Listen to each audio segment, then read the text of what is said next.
नमस्कार। अंकिता गर्ग जी का एक सुंदर सा शेर है। वो एक ऐसा शेर जो जब भी मेरे ज़हन के अंदर आता है, तो एक बड़ा सवाल पैदा करता है। जो रिश्ते हमें ज़मीन पर आकर बनाते हैं या फिर जो रिश्ते हम लोग हमारे आस-पास के माहौल से मिलते हैं, उनमें कई बार हमें ऐसा क्यों लगता है कि कहीं भी कुछ भी नहीं। तो अंकिता जी फरमाती हैं कि जिससे खुशी नहीं, मुझे घबराहट हुई, कौन है मेरा? बरसों पुराना सवाल था। तो ये देखिए कि हमें एक तरफ रिश्ते मिलते हैं, कुछ रिश्ते आपको रिवायतों के ज़रिए मिलते हैं, कुछ रिश्ते मोहब्बत के ज़रिए मिलते हैं, कुछ रिश्ते आप खुद ब खुद बनाते हैं। तो यानी कहीं न कहीं हर चीज़ के पीछे एक प्रेम छिपा होता है, विश्वास छिपा होता है और एक आशा छिपी होती है कि इसके ज़रिए हम कहीं न कहीं समृद्ध होने वाले हैं। इतना सब कुछ होने के बावजूद ऐसा रिश्तों में क्या आता है कि समस्याएँ आने लगती हैं और हमें लगता है कि हम दुनिया में अकेले हैं और फिर हम गुनगुनाने लगते हैं, कोई होता जिसको हम अपना हम कह लेते यारो।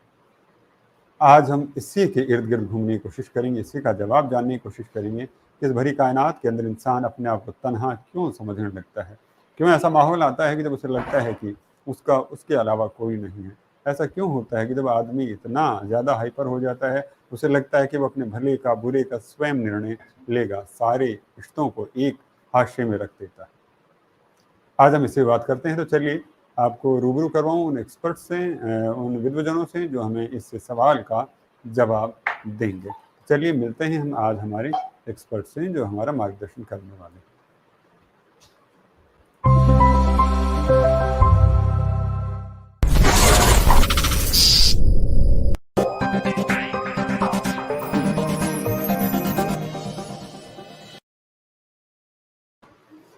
नमस्कार, आप देख रहे हैं क्रेडेंट टीवी और मैं सुनील नारनोलिया शिक्षा सरोकार सीजन 2 के इस महत्वपूर्ण अंक में आपका अभिनंदन करता हूं। महत्वपूर्ण इसलिए कह रहा हूं कि हमें ज़मीन पे जुड़ते हैं तो रिश्तों के साथ जुड़ते हैं और रिश्तों को बनाने के लिए सब कुछ करते हैं। शायद अगर ये रिश्ते हमारे पीछे ना होते तो हम इतनी मेहनत मशक्कत ना करते, हम भी पशुओं की तरह दौड़ते रहते। तो जिसकी वजह से जो हमें इंस्पिरेशन देता है, जो हमें इंस्पायर करता है, आगे बढ़ने की तरफ प्रेरित करता है, उनसे परेशान क्यों हो जाते हैं, उसकी हम चर्चा करने वाले हैं। तो चलिए मैं सबसे पहले आपको रूबरू करवाना चाहूँगा, हमारे साथ में जुड़ी हुई हैं मशहूर साइकियाट्रिस्ट पावना जी। डॉक्टर पावना जी के बारे में आपको कुछ बताना चाहूँगा। ये एक साइकियाट्रिस्ट हैं, डॉक्टर पावना एसपी जी। पूरे करीब 10 सालों से मेंटल इलनेस को लेके काम कर रही हैं। इन्होंने जो national institute of mental health and neuro science, जैसे निम्हांस के नाम से हम लोग जानते हैं, उसका भी जो drug and alcohol de addiction centre है, उससे ये जुड़ी रही हैं और बहुत अच्छी इन्होंने अपनी सेवाएं प्रदान की। पूरे करीब 1200 से ज़्यादा ट्रेनिंग्स वर्कशॉप्स हैं वो कंडक्ट कर चुकी हैं। विभिन्न हेल्थ वर्कर्स के लिए कहें, जर्नल जो प्रैक्टिशनर्स हैं उनके लिए कहें, स्कूल टीचर्स के कहें, पुलिस पर्सनल्स के कहें, जिनको भी मेंटल हेल्थ इशू नजर आए उनसे ये रूबरू होती हैं, उनकी समस्याओं का समाधान करती हैं। और बाकी तो आप जानते ही हैं, ये एक ऐसी शख्सियत है जिन्हें आप रेडियो पर, टीवी प्रोग्राम्स में, न्यूज़पेपर्स के जरिए अक्सर रूबरू होते रहते हैं। और हमने भी आज यही कोशिश की कि ऐसे शख्सियत से हम आपको रूबरू करवाएं और इनके अनुभवों का हम भी लाभ लें। इनका एक यूट्यूब चैनल भी चलता है माइंड जोन के नाम से, आप उसके जरिए भी जान के इनसे संवाद कर, उसके जरिए जाके भी आप इनसे संवाद कर सकते हैं। तो डॉक्टर पावना एसपी जी, मैं आपका हार्दिक अभिनंदन और आभार व्यक्त करता हूँ कि आपने हमारा निमंत्रण स्वीकार किया और आज हमारा मार्गदर्शन करने के लिए हमारे साथ में हैं। बहुत बहुत धन्यवाद है आपका। Thank you so much. और अब मैं आपको रूबरू करवाना चाहूँगा, हमारे साथ में जुड़े हुए हैं डॉक्टर राम नारायण जी, जो कि सोहम नेचुरल वेलनेस सेंटर के फाउंडर हैं। डॉक्टर राम नारायण साहब, आपका हार्दिक अभिनंदन करता हूँ। Thank you doctor Sunil Ram doctor Ramnarayan साहब के बारे में कहना चाहूँगा कि ये एक ऐसी शख्सियत है जिन्होंने जिद पकड़ रखी है कि मैं नेचुरोपैथी के जरिए ज़िंदगी की तमाम तकलीफ़ों को दूर करूँगा, चाहे वो फिजिकल हो, चाहे वो मेंटल हो। फिर चाहे डायबिटीज़ की बात करें, चाहे किडनी स्टोन की बात करें, चाहे गॉल स्टोन की बात करें, बैक पेन की बात करें, दिमागी कोई भी समस्या उसकी बात करें, लेडीज़ की प्रॉब्लम उसकी बात करें। इन्होंने एक जिद एक धुन की प्रकृति जब हमें जीवन देती है तो प्रकृति समाधान भी देती है। ये विभिन्न विधाओं में दक्ष हैं, हम सब जानते हैं। ये चाहे हम अलग अलग रेकी की बात करें, लामा फेरा की बात करें, डिफ्लेक्टिंग कोर्सेज की बात करें, रुद्राक्षा की बात करें, फेंग शुई की बात करें, क्रिस्टल हीलिंग की बात करें, ऐसे विभिन्न आयाम हैं जिनके अंदर डॉक्टर रामनारायण साहब दक्ष हैं। और ऐसे ही दक्ष शख्सियत आज हमारे साथ में ही हमारे लिए सौभाग्य का विषय है। डॉक्टर रामनारायण साहब, आपका हार्दिक अभिनंदन और आभार व्यक्त करता हूँ कि आपने हमारा निमंत्रण स्वीकार करके यहाँ आने का सौभाग्य दिया। बहुत बहुत धन्यवाद है आपका। और अब मैं आपको रूबरू करवाना चाहूँगा एक ऐसी शख्सियत से जिन्होंने बहुत ज़िद के साथ में, बहुत जुनून के साथ में ये सोच लिया है कि अब मुझे जीवन में कुछ ऐसा करना है जिसके ज़रिए दुनिया के अंदर खुशियाँ लेके आई जा सके, उन्हें समझा जा सके, कोई तकलीफें हों तो उनको मिटाया जा सके। मैं बात कर रहा हूँ बेंगलोर से जुड़ी हुई हमारे साथ में माइंड मैटर्स के फाउंडर अनघा सोंडेली से।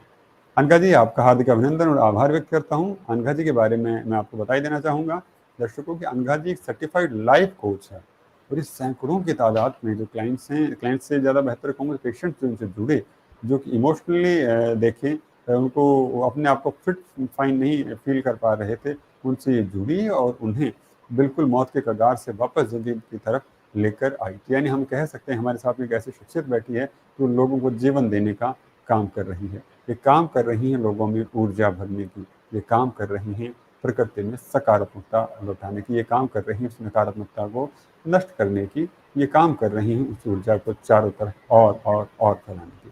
तो ऐसे सकारात्मक ऊर्जा को प्रणाम करता हूँ और अनघा जी, हार्दिक अभिनंदन, आभार कि आपने हमारा निमंत्रण स्वीकार किया और आज आप हमारे साथ में जुड़े हुए हैं।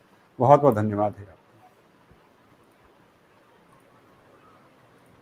हमारे पैनलिस्ट हमारे साथ में जुड़ चुके हैं। मुझे लगता है कि दर्शकों ने जिस तरह सवाल पूछने शुरू कर दिए हैं, मैं कर लेता हूं सवाल पूछना शुरू।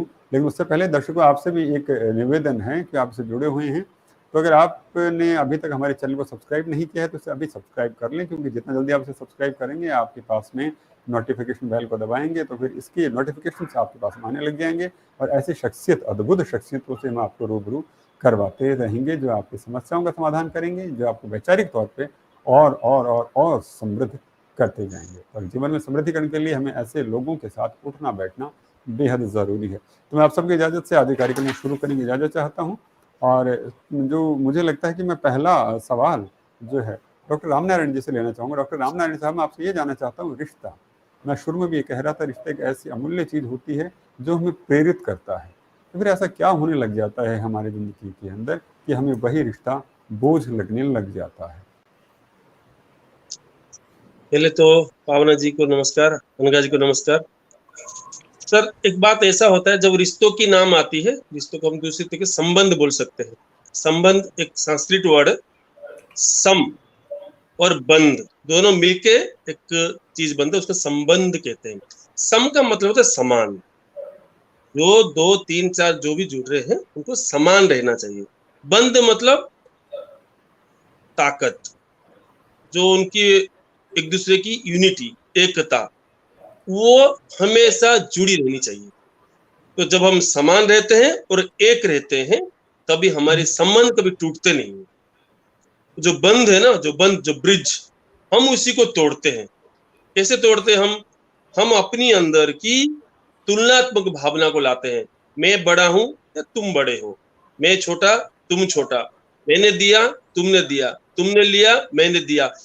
जब हम इस तरीके से आर्ग्यूमेंट व तर्कता के उधर उतर जाते हैं तब हमारे रिलेशनशिप में प्रॉब्लम आते हैं।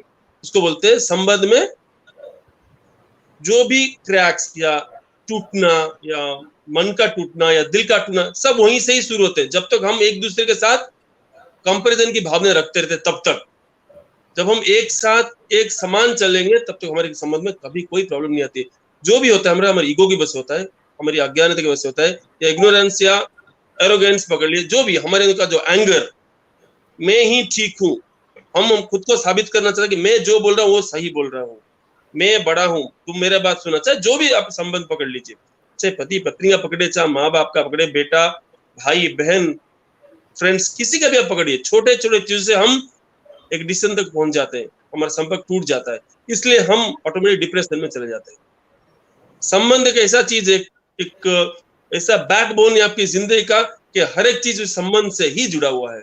इस दुनिया में आप जब आप इंसान हो तो एक सामाजिक प्राणी हो, इसका मतलब है आपको समाज के अंदर रहना ही पड़ेगा। समाज के अंदर अगर रहना है आपको तो सबके साथ संबंध बनाने रहेंगे। रिश्ता, रिश्ता रास्ते से निकला है, ये जो जिंदगी का रास्ते है को रिश्ते के साथ ही निभाना पड़ता है हमको। रिश्ता नहीं तो रास्ते में आप अकेले हो जाओगे।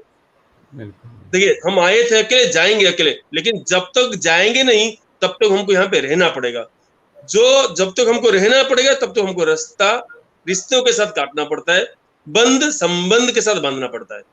जब तक सम के साथ बांधोगे नहीं, रास्ते के साथ दोस्ती नहीं करोगे, तब तक आप जिंदगी में आगे नहीं बढ़ सकते। तो जो भी होता है हमारी वजह से ही होता है प्रॉब्लम। जब तक हम खुद को ठीक साबित करने में लग जाते हैं, रिश्ता तब तक टूट जाता है। चलिए, बहुत सबसे सुंदर बड़ा बात। मैं, अहम, जो ईगो होता है ना, अहम, मैं पहले ही बोला, अभी बोल रहा हूँ, बकरी हलाल क्यों होती है? बकरी हलाल क्यों होती है? क्योंकि वो क्या करती है, मैं करती रहती है, इसलिए हलाल होती है। इंसान भी ऐसा, जब तक ये मैं को नहीं छोड़ेगा, ना रास्ता, ना रिश्ता, ना सम, ना बंद, कुछ नहीं चलेगा। इसलिए हम सब में रह के भी एक रहते हैं, अकेले रहते हैं। नहीं, बहुत समझ सुंदर, रहे ना? बहुत बहुत सुंदर बात कही डॉक्टर रामनारायण जी आपने कि कितनी महत्वपूर्ण सी बात है कि अगर हम अहंकार के भाव से ग्रसित होते हैं, अगर खुद पे ध्यान देते हैं, दूसरों को नहीं ध्यान देते हैं, तो बड़ी सुंदर सी व्याख्या की है समबंध। यानी कि जब तक हम समानता की बात नहीं करेंगे, समता की बात नहीं करेंगे, तो रिश्तों को निभा भी नहीं पाएंगे। तो रिश्तों को निभाने के लिए ज़रूरी है कि हम जितना खुद को समझते हैं उससे ज़्यादा सामने वाले को समझने की कोशिश करें, क्योंकि हम अपने लिए तो जी सकते हैं, लेकिन सामने वाला हमारे लिए जिए, उसके लिए ज़रूरी है कि हम उसकी बात को समझें और उसके नज़रिए को भी सम्मान करना शुरू करें। बहुत बहुत धन्यवाद रामनारायण जी, बहुत सुंदर व्याख्या आपने यहाँ पर दी, अभिनंदन करता हूँ आपका। और मैं भावना जी की तरफ बढ़ना चाहूँगा। डॉक्टर साहिबा, सवाल डॉक्टर रामनारायण जी ने यहाँ पे खड़ा कर दिया है। इन्होंने संबंधों की बात की, इन्होंने समाज की बात के साथ भी कहा कि कुछ चीज़ें होती हैं जो तय होती हैं और हमें उसके लिहाज से ही चलना चाहिए। यानी कहने का मतलब परंपराओं की तरफ मैं बात कर रहा हूँ। परंपराएं होती हैं, कुछ रिचुअल्स होते हैं, कुछ सोच होती है, कुछ समझ होती है, और हर एक जो सोसाइटी होती है उसकी अपनी मर्यादाएं होती हैं। अगर हम भारत की बात कर रहा हूँ, भारत की एक संस्कृति रही है जहाँ पर शादी की है, शादी करना है, फिर हस्बैंड वाइफ मिलना, मतलब साथ रहना, और फिर आगे का जीवन बिताना है। शायद कुछ ऐसा रहा कालातीत के अंदर, पीछे जो वक्त गुजरा उसमें शायद मॉनेटरी बातें रही होंगी या फिर और जो चीज़ें रही होंगी। लोग अब लिव इन की तरफ भी बहुत ज़्यादा बढ़ने लग गए हैं। उन्हें लगता है कि पहले आदमी को परख लिया जाए, उसके बाद के अंदर वो आगे रिश्तों में बढ़ाया जाए। पहले तो जरा सी एक मुलाकात थी, उसमें परखना होता था, अब उन्होंने उसे लंबा टाइम लेना शुरू कर दिया। लंबा समय लेना बुरा नहीं था, समय ये बुरा आ गया कि फिर उसके अंदर वो सारी मर्यादाओं को तोड़ के आगे बढ़ जाते हैं, और फिर पता चलता है कि 5 साल 7 साल हम लोग साथ रह लिए और अब हम लोग अलग हो रहे हैं, हमारी शादी नहीं हुई थी, हम लिव इन में थे। तो ये नए तरह का जो कल्चर जो डेवलप हो रहा है, इसके बारे में जानना चाहूँगा, इस समाज को ये किस तरफ लेकर जाएगा और कितना सही है? क्या इसी तरह से हमें अपने आप को आगे बढ़ाना चाहिए? Okay. See, relationships can be anything. It can be a husband-wife relationship, or an son-parents relationships, or in children relationships, or in relationship about the your relatives, and all those things. There are different set of it. When we start having an unrealistic expectations about the relationship, that is where the problem starts. You know, because you do not fix your own life. You do not know what do you want from your own life. So all those things you start expecting from another person. See, like for example, you are married to a person and you start thinking that he is the one who is a problem. He is the one who is reason for my problem. He is not keeping me happy. He is not giving me enough securities to for me to a happy life. This is an unrealistic expectations. We need to fix up our own life. Have a goal in your own life. What is that you want from your life?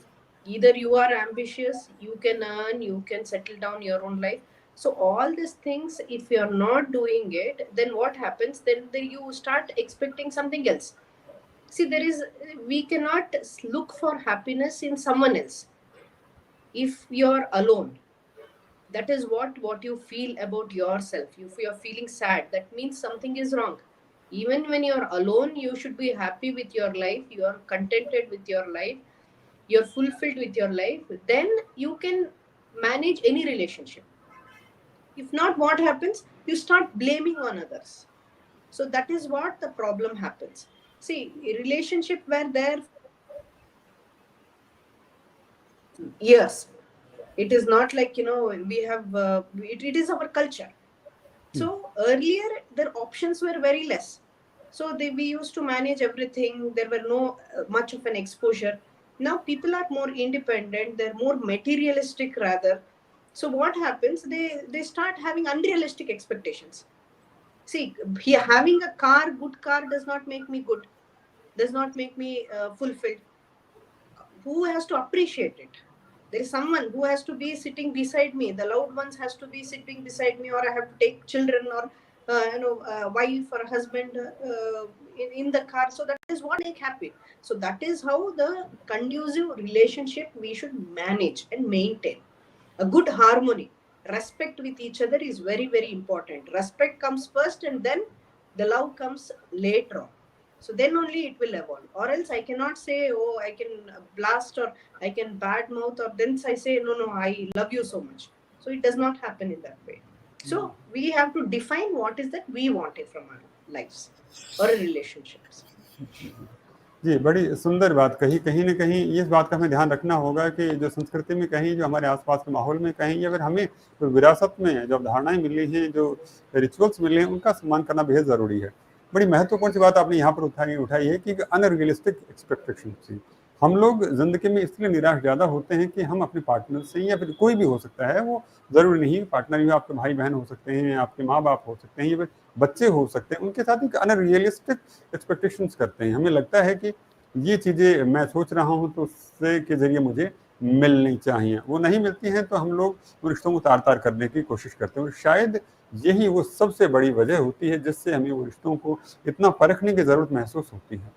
तो यानी कि अगर हमें रिश्तों को तोड़ने के बजाय, सबसे बड़ी बात जो पावना जी ने जो हमें समझाई है, वो ये है कि हम उनको इस तरह से बढ़ने के बजाय हमें ये ध्यान रखना बेहद ज़रूरी है कि चीज़ें अनरियलिस्टिक नहीं हो। हमें समझना पड़ेगा कि थोड़ा तुम बदलो, थोड़ा-सा हम बदलें। जब हमें थोड़ा तुम बदलो, थोड़ा हम बदलने वाली परिस्थिति में आएँगे तो हमें पता है कि संबंध बनाएँगे तो हमें थोड़ा-सा निभाना भी बेहद ज़रूरी है, वरना तो उसकी चीज़ों की मान मर्यादाएँ नहीं। हम यहाँ मान मर्यादाओं में कोई आडंबरी बात नहीं कर रहा हूँ, मैं इस बात की बात कर रहा हूँ कि उस चीज़ का परिणाम क्या निकलता है। आज हो सकता है आप लिव इन रिलेशनशिप में रहे, लेकिन उससे अगर कल बच्चे होते हैं, कुछ और होते हैं, तो उनकी ज़िम्मेदारी कौन उठाएगा, क्या होगा?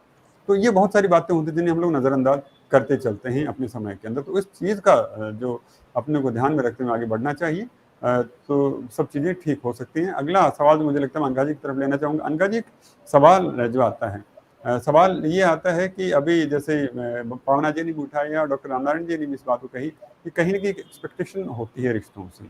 हम लोग एक दूसरे पर निर्भरता भी रहती है और सोचते हैं कि वो मुझे इतना दे और मैं उसको सिर्फ उतना ही दूँ, और जो मुझे वहाँ से नहीं मिल रहा है तो मैं कहीं बाहर से लेने की कोशिश करता हूँ। तो ऐसे केसेस के अंदर ये भी देखा गया है कि एक्स्ट्रा मैरिटल अफेयर की हम बात कर रहे हैं, या फिर इस तरह के जो रिश्ते जो पनप जाते हैं, तो ऐसी स्थिति में हमें क्या करना चाहिए? इसके ऊपर भी थोड़ा-सा मार्गदर्शन करें कि अगर हमें लगता है, चाहे पत्नी की बात करें या पति के साथ में, हमें लगे कि वो हमारे साथ में चीट कर रहा है या वो सही दिशा में काम नहीं कर रहा है, तो उसको मैं दुरुस्त करने के लिए क्या करना चाहिए? इसके बारे में थोड़ा-सा बताएँ प्लीज़।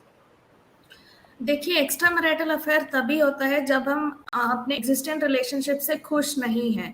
तो पहले तो ये है कि हमें एक दूसरे के साथ कम्युनिकेट करना चाहिए, बात करना चाहिए, खुल के बात करना चाहिए कि क्यों खुश नहीं है, किस वजह से खुश नहीं है, वगैरह वगैरह। अगर इसका हल आपको ना मिले तो अपने पार्टनर को पहले से ही खुल के बोल देना चाहिए कि मैं दूसरा ढूंढूंगा, मैं दूसरी वाली लड़की ढूंढूंगी, तुम्हारा क्या ख्याल है, ऐसा पूछना चाहिए। इसको बोलते हैं रेस्पेक्ट इन द रिलेशनशिप। ऐसा नहीं है कि चुप चुप के अफेयर करे और बाद में आके बोले कि मेरा अफेयर था। इसे झूठ पे झूठ बोलते जाएंगे तो ऑब्वियसली हस्बैंड या वाइफ को ठेस पहुंचेगी। तो पहले से ही क्लियर कर देना चाहिए कि मैं अफेयर रख रहा हूं, क्या तुम्हें मंजूर है, पूछना चाहिए। इसी को बोलते हैं रेस्पेक्ट योर स्पाउस। दूसरी बात तो ये है कि एक्स्ट्रा मैरिटल अफेयर होने के बाद आके आप बोले तो वहां पे कुछ गड़बड़ हुई है या फिर उसको छुपा छुपी पता चली है तो ऑब्वियसली उसको हर्ट होएगी, वो तो मारेगी थप्पड़ या फिर वो भी मारेगा थप्पड़ कि तूने मुझे पूछा नहीं, मेरे पे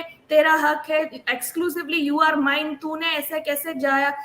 ऐसे सभी सवाल आते हैं। तो इसका सॉल्यूशन यही है कि ओपन कम्युनिकेशन होना चाहिए दोनों पार्टनर्स के बीच में।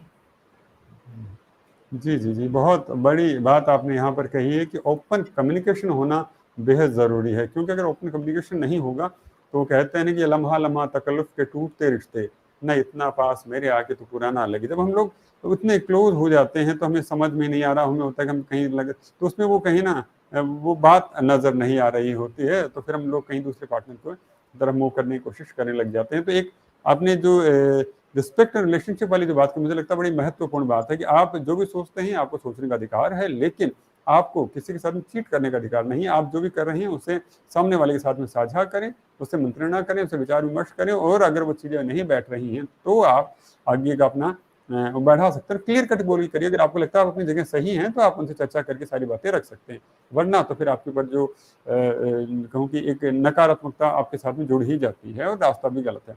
डॉक्टर नाम साहब, हमारे साथ में कई सवाल आ रहे हैं। एक अच्छा सवाल जो मुझे देखते ही नजर आया, राहुल उपाध्याय जी हैं, ये जुड़े, उन्होंने बड़ा अच्छा सा सवाल पूछा है। बोले मेरी सबसे बड़ी समस्या किसी ऐसे व्यक्ति को ढूंढना है जिससे मुझे लगता है कि मैं उससे जुड़ सकता हूँ और उस स्तर पर उसकी भावनाओं के साथ क्लिक कर सकता हूँ, तो मुझे क्या करना चाहिए। अक्सर ऐसा होता है कि हम लोग तलाश करते रहते हैं कोई ऐसा व्यक्ति हो जिसके साथ मैं अपनी भावनाएं शेयर कर सकूं, अपने आप को समझा सकूं, उसको समझ सकूं। मतलब हमें लगता है कि मैं अपने आप को किसके साथ शेयर करूं, साझा करूं।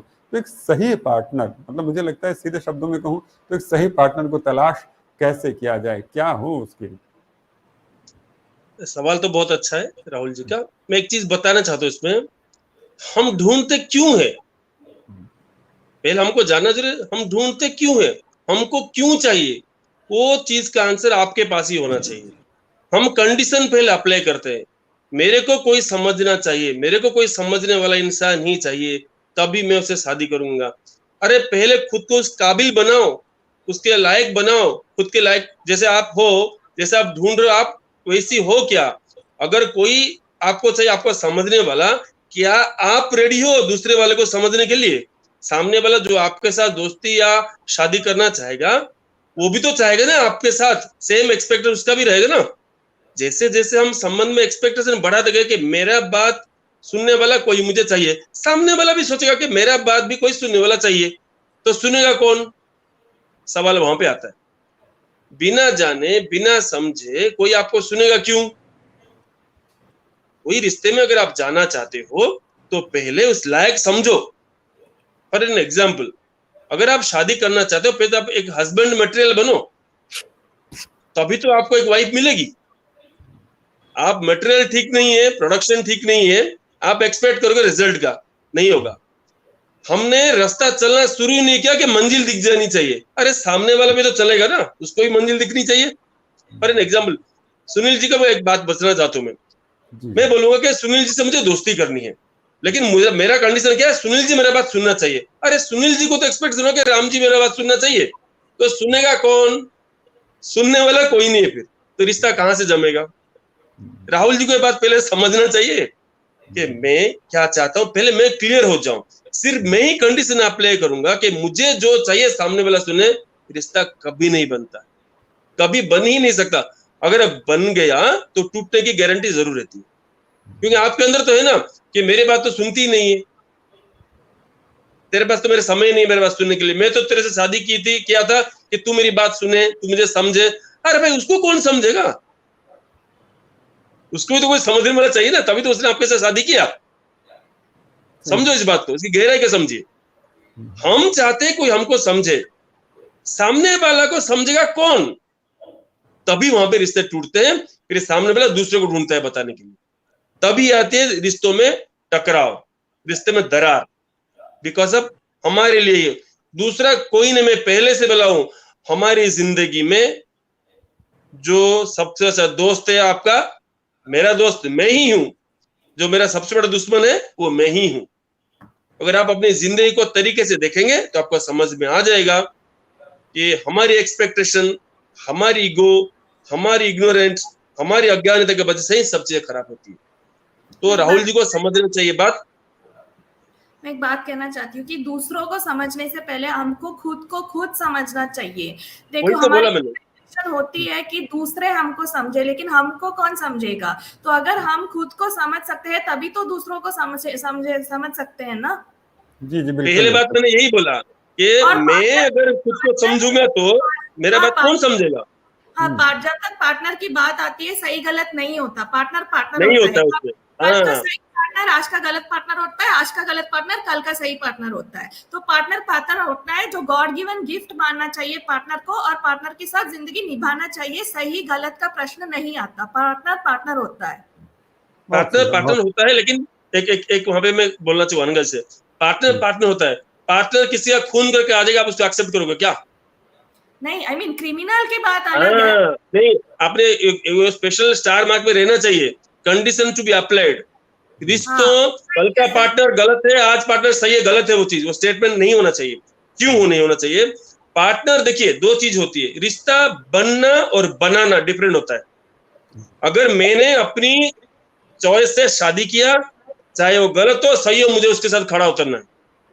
अगर मेरा शादी किसी से जबरदस्ती कराया गया है, like for an example arrange marriage, एक एग्जाम्पल दे रहा हूँ, अरेंज मैरिज में हम उनको चूज नहीं करते हैं, वो नहीं, एक परिवार से चूज होता है।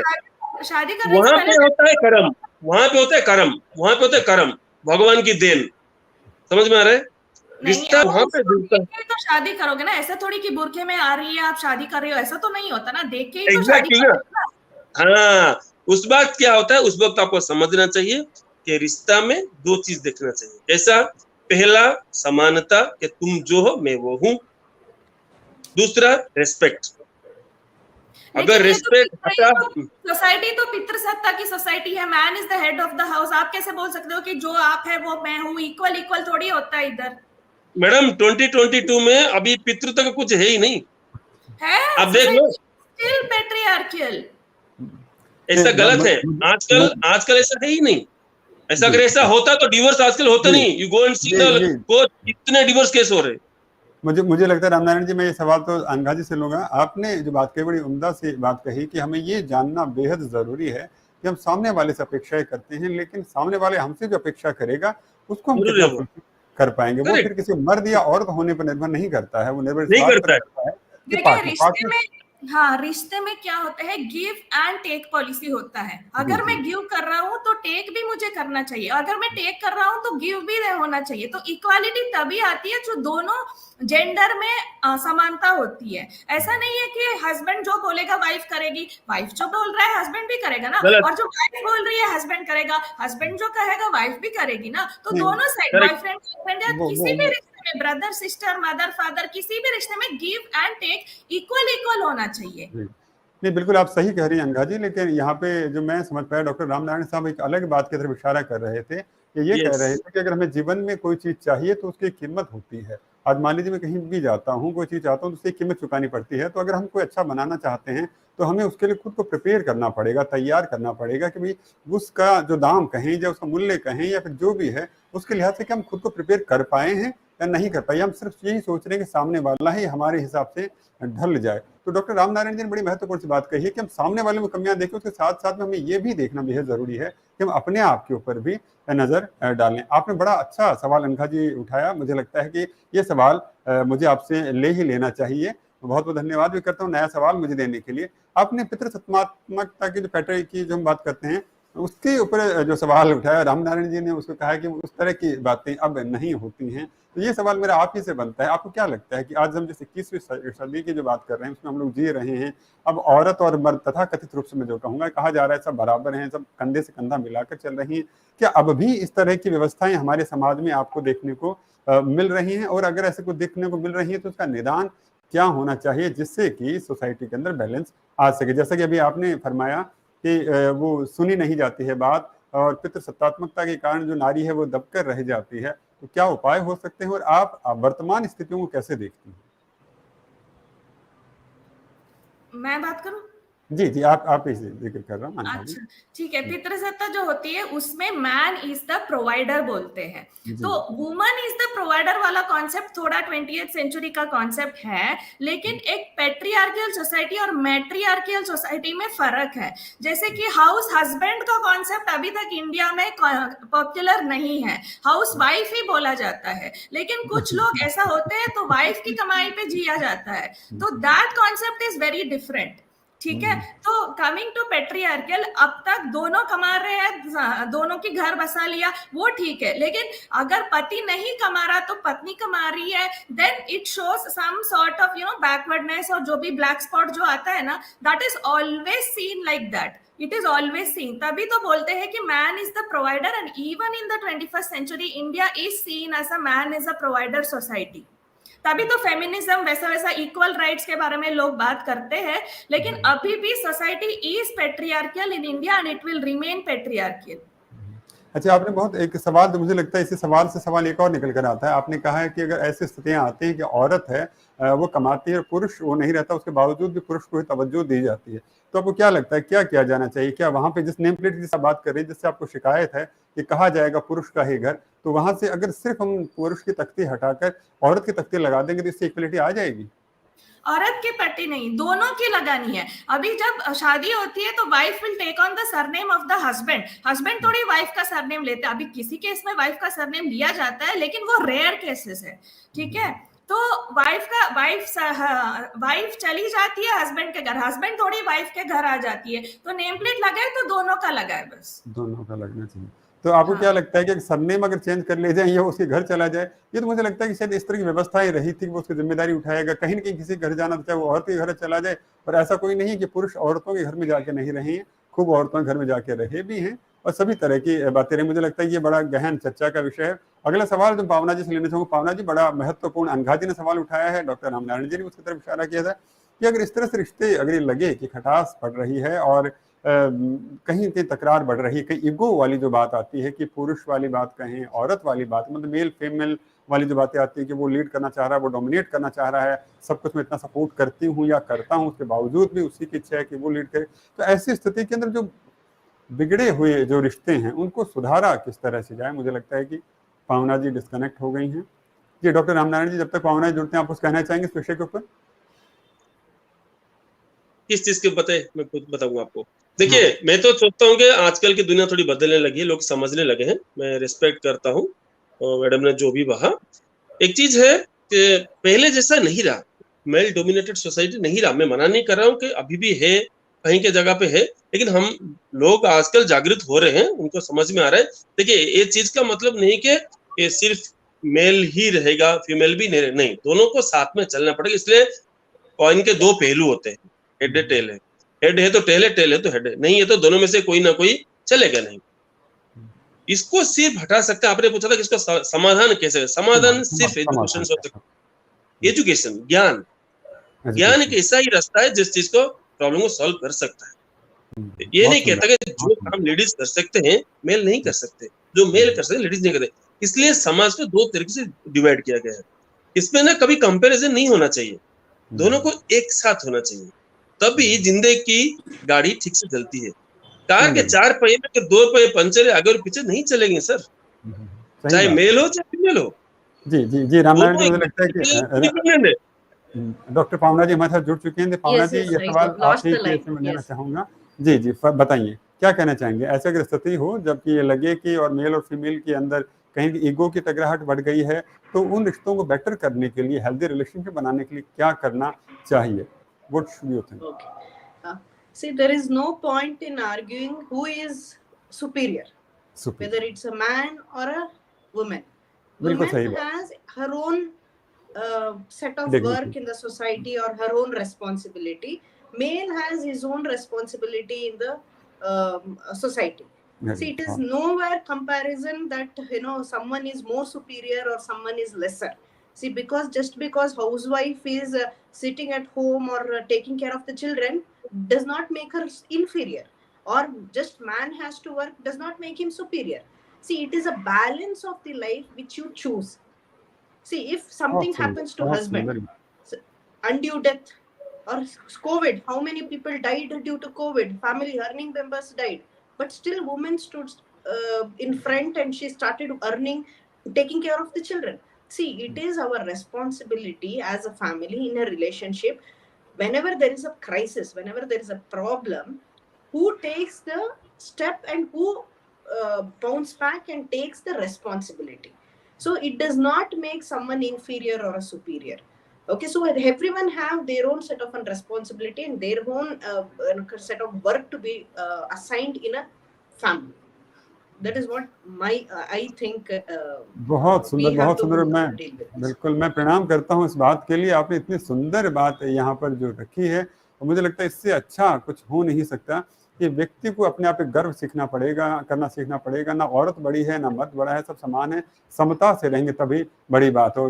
पावना जी ने बहुत अच्छी बात कही है, यहाँ पे डिवीजन ऑफ लेबर है, ऐसा कुछ नहीं है कि ये काम बड़ा है ये काम छोटा है, कोई भी काम कर सकता है। हालात इस बात पर निर्भर करते हैं, परिस्थितियां निर्भर करते हैं कौन व्यक्ति किस तरह पे है। तो जो भी व्यक्ति, चाहे अगर घर में औरत रह रही है या बाहर औरत जा रही है, घर में पुरुष रह रहा है या बाहर पुरुष जा रहा है, तो उससे उस काम के प्रति सम्मान समझना चाहिए। दूसरे व्यक्ति का भी उतना ही सम्मान उसको करना चाहिए कि ये जो काम कर रहा है ये मेरे से कम काम नहीं, इसका भी अपना महत्व है। अगर औरत घर में रह के खाना बनाती है या सारी घर की जिम्मेदारियां संभालती है, तो पुरुष को ये कतई नहीं सोचना चाहिए कि वो बाहर कमा कर लेकर आता है तो ये खाना बनता है, और वो कमा कर तो लेकर आ जाए, लेकिन औरत ने खाना बनाने से इनकार कर दिया तो उसका कमाया सारा सारा बेकार चला जा सकता है।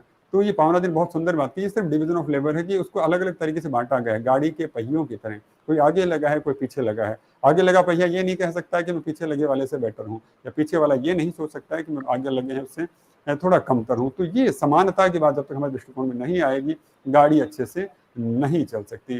पावना जी, हृदय से अभिनंदन और आभार व्यक्त करता हूँ इतनी सुंदर बात इतने सरल शब्दों में हमें समझाने के लिए।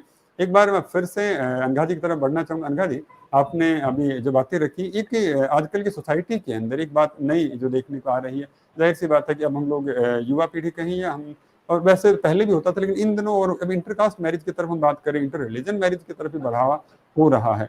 लेकिन अभी अगर मैं भारत की बात करूं, हो सकता है बाहर के देशों का मैं इतना ज़्यादा नहीं कह सकता, मैं अपने आसपास के माहौल की बात करूं, यहाँ पर अभी भी इस दृष्टिकोण को उतने अच्छे ढंग से नहीं लिया जाता जितने कहीं और लिया जाता। आज भी बहुत परेशानियां आती, ऑनर किलिंग जैसी समस्याएं आज भी हम लोग हमारे आसपास के माहौल में न्यूज़पेपर्स में सुनते रहते हैं। तो आप इस मसले का क्या निदान समझती हैं, और ऐसा अगर कभी हो किसी के मन में इंटरकास्ट की या फिर इंटर रिलीजन की अगर हम बात कर रही हूँ, तो उसे कैसे कन्विंस करना चाहिए अपने पेरेंट्स को, अपने आसपास के जो फैमिली वालों को, क्या कहना चाहेंगे आप इस बारे में? देखिए, Bharat as a country is famous for two things. एक थिंग है क्रिकेट और दूसरा थिंग है बॉलीवुड। बॉलीवुड इतना मशहूर हो गया है कि बॉलीवुड ने फैला दिया है कि प्यार अंधा होता है। प्यार अंधा नहीं होता। You have to be aware in love, you should not fall in love. प्यार हमेशा सोच समझ के करना चाहिए। ऐसा नहीं है कि किसी को देख लिया, प्यार हो गया, शादी हो गई, बच्चे हो गए, ऐसा नहीं होता। जब भी आप प्यार करते हो तो सोचना चाहिए कि क्या मैं इसके साथ खुश रह सकती हूँ, क्या ये मेरे पेरेंट्स को एक्सेप्ट करेगा, क्या मेरे पेरेंट्स इसको एक्सेप्ट करेगी। तो पहली बात तो यह है, जब भी आपको प्यार करने का एज पास में आता है तो पेरेंट्स के साथ खुल के पूछना चाहिए कि आपका क्या ख्याल है। अगर मैं इंटरकास्ट वाली लड़की या लड़का घर पे लाऊं तो क्या आप एक्सेप्ट करेगी। तो तब पेरेंट्स जब जवाब देगी उसके बाद ही आपको ढूंढना शुरू करना है या फिर प्यार करना शुरू करना है। इसको ऐसा नहीं बोल सकते कि कैलकुलेटिव लव या फिर मैनिपुलेटिव लव, नहीं। Never be blind in love, B aware in love. तो इसका एक ही सॉल्यूशन है कि फिर से मैं उसी पॉइंट पे आ रही हूँ कि ओपन कम्युनिकेशन करो। जो भी आपका केयर टेकर्स है उनके साथ ओपन कम्युनिकेशन रहो और उनका भी इनपुट लेके ना बाद में आप पार्टनर को ढूंढना या फिर प्यार करना। जी, बहुत सुंदर बात कही अनघा जी, प्रणाम करता हूँ कि हमें पहले अपने आप को परखना होगा, हमारी ज़रूरतें क्या हैं, हम चाहते क्या हैं ज़िंदगी से, उसके बाद में ही अपने रिश्तों के लिए तलाश करनी चाहिए, संबंधों के लिए तलाश करनी चाहिए। क्योंकि हमें जो चाहिए, जो ताला हम बने हों उसकी चाबी कौन सी है, जब तक ताले का सही वो मुआयना नहीं करेंगे, उसका सही जायजा नहीं लेंगे, तब तक सही चाबी हमारे लिए नहीं मिलेगी और ताले नहीं खुलेंगे, प्रगति नहीं हो पाई। बहुत सुंदर बात कही है आपने अनघा जी कि पहले जांचिए, परखिए, अपने आप को देखिए, हम हैं क्या, आखिर मैं हूँ क्या, मुझे जीवन से चाहिए क्या। अगर मैं यही नहीं समझ पा रहा हूँ मुझे जीवन से चाहिए क्या, मेरा लक्ष्य क्या है और मेरी जीवन शैली क्या है। हर व्यक्ति की अपनी शैली है, वो उसी में जीना पसंद करता है। तो अगर उससे फिट करने वाली चीज़ें अगर अपने जीवन के लिए नहीं चुनता हूँ, बस फिट करने वाली चीज़ें देखता हूँ, तो वो गलत हो सकती है। मैं कुछ इस तरह से भी इस बात को कहना चाहूँगा यहाँ पर कि हो सकता है कि साइज की अगर बात करें, कोई एक्स पहनता है, कोई एक्सेल पहनता है, कोई स्मॉल साइज पहनता है, कोई मीडियम साइज पहनता है, लेकिन किसी पे मीडियम साइज का कोई शर्ट अगर अच्छा लग रहा है और मैं ये देख लूँ कि वो मीडियम वाला मेरे ऊपर फबेगा, तो ये ज़रूरी नहीं है। मुझे देखना होगा मेरा रंग कैसा है, मेरा रूप कैसा है और मेरी साइज क्या है। सिर्फ सामने वाले को देख कर ये जज करना बेहद गलत है। जैसे कि अभी अनघा जी ने हमें कहा, तो जानना बेहद ज़रूरी है कि आप क्या हैं, आपके लिए क्या बेस्ट और फिट है। जैसे आप वो सोच लेंगे तो उसी के बाद में आपको आगे बढ़ना चाहिए। और अनघा जी ने बड़ी खूबसूरत सी बात कही कि प्यार अंधा नहीं होता है, प्यार तो समझ के साथ में ही होना चाहिए। अगर रिश्तों को हमें आगे तक लेके जाना है, या फिर आपके प्यार में इतनी ताकत हो जो आपको लगे कि आप पूरी तरह से समर्पित हैं, आपकी अपनी इच्छाएं नहीं, तो मुझे नहीं लगता कि ऐसी समस्याएं या फिर ऐसी बात अब कहीं देखने को मिलती है। एक मैं फिर से डॉक्टर रामनारायण जी की तरफ बना जाऊँ। रामनारायण जी, आपसे मैं सवाल करूँ तो सवाल जिस तरह के हैं आ रहे हैं मेरे पास में, उनको लेकर मुझे माजिद अली कबीर साहब का शेर याद आता है कि रिश्ते बने हुए हैं सभी के साथ, वाबस्तगी नहीं है किसी के साथ। सब कुछ सारी चीज़ें अच्छी हैं, लेकिन उसमें जो समर्पण कहीं, जैसा कि अनगा जी जो बात छेड़ रही थी, हम उसको कह रहे हैं, ऐसे सुलझा हुआ ऐसा सवाल कहीं हमारे साथ में दीपेंद्र जी ने पूछा है। ये कह रहे हैं कि मेरा सवाल ये है कि रिश्तों में सबसे महत्वपूर्ण बात कौन सी होती है जिसका हमें ध्यान रखना चाहिए। तो मैं इस सवाल में सिर्फ इतनी सी बात और जोड़ना चाहूँगा कि वो समस्याएं क्या होती हैं कि हमें रिश्तों में इस चीज़ के टूटने का डर लग जाता है, उसको भी थोड़ा सा बताएं और कैसे हम लोग ये कहें कि जो रिश्ते बने उनको हम खूबसूरती से निभा सकें। पहले तो ध्यान रखने मतलब ही गलत हो गया, वहां पे सवाल ही गलत है। जब रिश्ते बनते हैं, आप मेरे से अलग नहीं हो, रिश्ते का मतलब ये होता है। कौन कहता है खुदा नजर नहीं आता, कौन कहता है खुदा नजर नहीं आता, खुदा के सिवा मुझे कुछ और नजर ही नहीं आता। दोनों चीज में डिफरेंस। जिससे मैं रिश्ता बना रहा हूँ उसको अगर मैं कंडीशन अप्लाई किया तो रिश्ता रहा ही नहीं। पहला, जैसे पहले, अभी रिपीट कर रहा हूं फिर से, हमको पहले एक दूसरे को एक्सेप्ट करना पड़ेगा कि तुम मेरे हो और मैं तुम्हारा हूं। जब हम दोनों एक है तो हमारे बीच में कोई कंडीशन नहीं आता है, कभी नहीं आता है। हाँ, कंडीशन कहाँ पे आती है? हमसे जो गलतियां होती है, हमारे सराउंडिंग में जो गलतियां होती है, चाहे हमारे रिश्तेदार हो चाहे उनके रिश्तेदार, वहां पे हमको देखना पड़ता है रिश्ता कैसे निभाना है। वहां पे हमको देखना पड़ता है। जहां पे नॉलेज की कमी है वहां पे रिश्तों में प्रॉब्लम, दरारें आएंगी ही आएंगी, क्योंकि सामने वाला क्या एक्सपेक्ट कर रहा है मैं समझ ही नहीं पा रहा हूं। Expectation reduces joy. हमेशा जहां पे आपने एक्सपेक्टेशन किया वहां पे आपकी घटी दुर्घटना। बोलते ना, वहां पे हर ट्रक पे चलते ना, सावधानी हटी दुर्घटना घटी। एक्सपेक्टेशन आपने बढ़ाया, रिश्तों में कमजोरी आ गई। सही बात। मैं सोच के बैठा हूं कि शाम को मेरे हस्बैंड आएंगे तो मेरे लिए मैं शॉपिंग के लिए जाऊंगी, लेकिन हस्बैंड आए शाम को, रात को 11 बजे। इसका मतलब हस्बैंड खराब है क्या? अगर वो मुझे शॉपिंग कराने गया था तो मेरा अच्छा हस्बैंड था, ये तो खराब है। इसका मतलब तो आपने कंडीशन अप्लाई किया, वहां पे आपने लगाया क्या? ये चीजें देखिए, वहां पे आपको परिस्थिति समझनी चाहिए कि सामने वाला किस परिस्थिति से बाहर आ गया, ऑफिस से कहीं फंस गया, समझना है, तभी रिश्तों में दरार नहीं आती है। एक लड़के के हिसाब से मैं भी सोचूंगा, मैं काम कर रहा हूँ, कोई ऑफिस काम कर रहा हूँ, 10 से 12 घंटा हफ्ते भर काम करता हूँ। इसका मतलब नहीं है कि मैं सिर्फ काम कर रहा हूँ तो मैं दूसरा कुछ काम नहीं करूँगा घर में आके, तब वही भी कुछ एक्सपेक्ट करेगी आपसे उसके हाथ बटाने में। इसका मतलब है ना कि मैं काम करता हूँ और दूसरा कुछ भी नहीं करूंगा मैं, ऐसा भी नहीं होना चाहिए। ये चीजों का आपको ध्यान रखना पड़ेगा, चाहे आप हस्बैंड हो चाहे वाइफ हो, दोनों चीज को आपको ध्यान रखना पड़ेगा। दोनों के हाथ मिलेंगे तभी संबंध बनते हैं। जो आज का मेन टॉपिक है संबंध की तरह, वो बनते हैं। हम हाथ कभी जोड़ना ही नहीं चाहते हैं, हम ईगो पे आ जाते हैं। वो डेट लिख के अपन रखते हैं कि आपने इस दिन इस वक्त मेरे को ऐसा बोला था। अरे भाई, डेट का क्या मतलब है? जिंदगी तो एक बार मिली है, सांस चल रही तो जिंदा है, सांस बंद तो कोई नहीं पूछने वाला, आपको कोई नहीं पूछने वाला।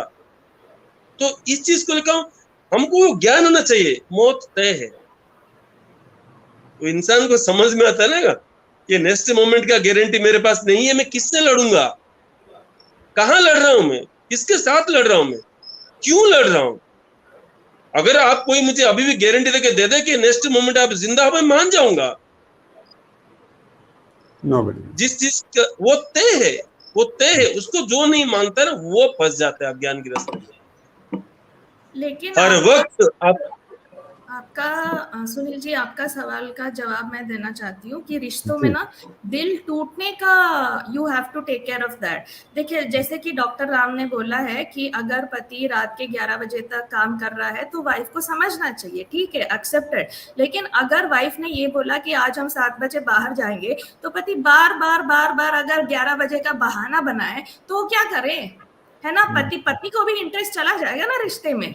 अब वो कितने समझेगी, कितना चलो ठीक है, मान लो कि पत्नी काम कर रही है, 11 बजे तक रात को ऑफिस से आ रही है, is that acceptable by the husband?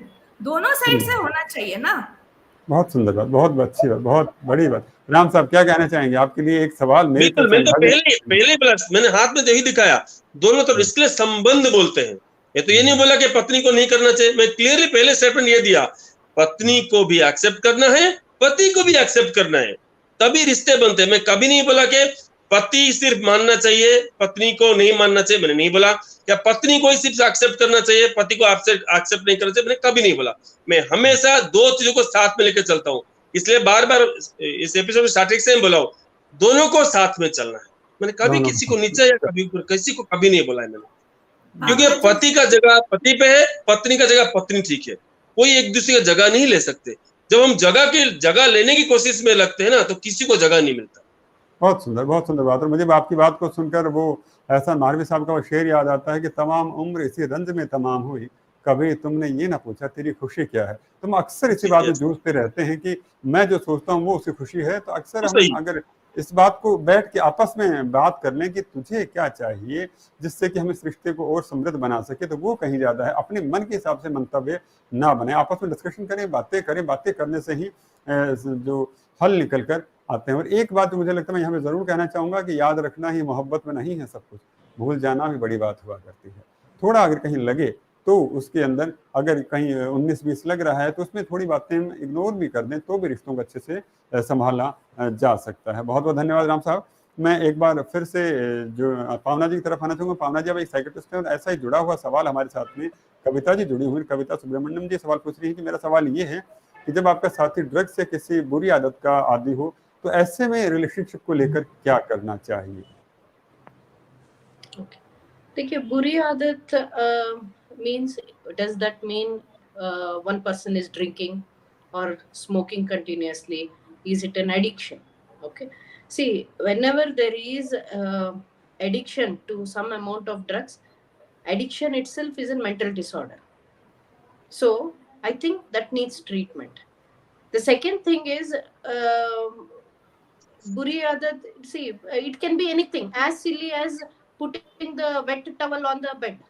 That can be a bad habit of one of the spouse. So usually is this things which is bothering.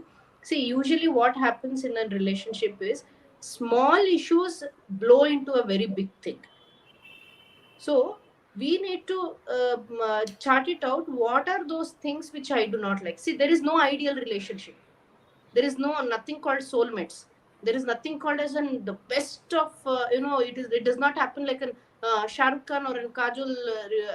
In a Bollywood, there is no relationship like that. There is nothing exists like that where we are in a harmony, always we are happy. No, arguments come. So how do you resolve the argument is very important. How do you manage the argument is very important. So is it, see, having a patience in a relationship is very, very important. Any one habit of another spouse, I do not like it. How do I communicate that is very important. I can communicate in two ways. I can shout, I can bad mouth, I can scold, or I can make it a big issue, or I can do in a better way, communicating. This is what is happening. I am having an issue here. We can do that. So the way we communicate is very, very important. Then we can resolve the argument. If not, what happens? Every small things. There is no salt in the sambar. There is no salt in the whatever the food you have prepared. That also can become a very big issue. So arguments usually starts with the smaller things. So habit can be anything very smaller to and very bigger issues. So how do we resolve is very important. जी जी, बहुत सुंदर बात आपने पावना जी की, बहुत बहुत धन्यवाद आपका, अभिनंदन करता हूँ।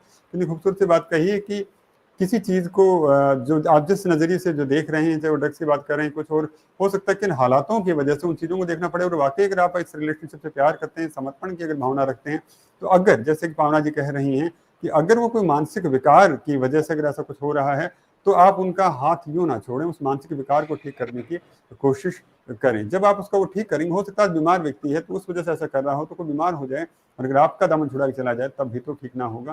तो हम ये जानना भी है ज़रूरी है कि वो शौक के बहाने कर रहा है या फिर किसी मानसिक समस्या की वजह से कर रहा है। जब तक हम चीज़ों को सही ढंग से, सही दृष्टिकोण से देखना शुरू नहीं करेंगे, अहंकार से परे होकर सोचना शुरू नहीं करेंगे, तब तक हम सही निर्णय नहीं ले पाएंगे। तो कविता जी, आपको ये जानना बेहद ज़रूरी है कि क्या उन्हें किसी तरह की कोई बीमारी है या फिर इसको कोई और जो इनका सराउंडिंग का जो माहौल कहें कि उसमें क्या खामी है, या आपके रिलेशनशिप में क्या खामी है क्योंकि अगर ऐसी कोई समस्या है तो उसे क्या बैठकर सुलझाकर आप ठीक कर सकती हैं या नहीं कर सकती हैं। अगर आप समझाने के बाद में सारी चीज़ों को ताकीद करने के बावजूद भी अगर निदान नहीं मिलता है तो फिर जैसे पावना जी ने कहा, उस तरह से आगे बढ़ना चाहिए।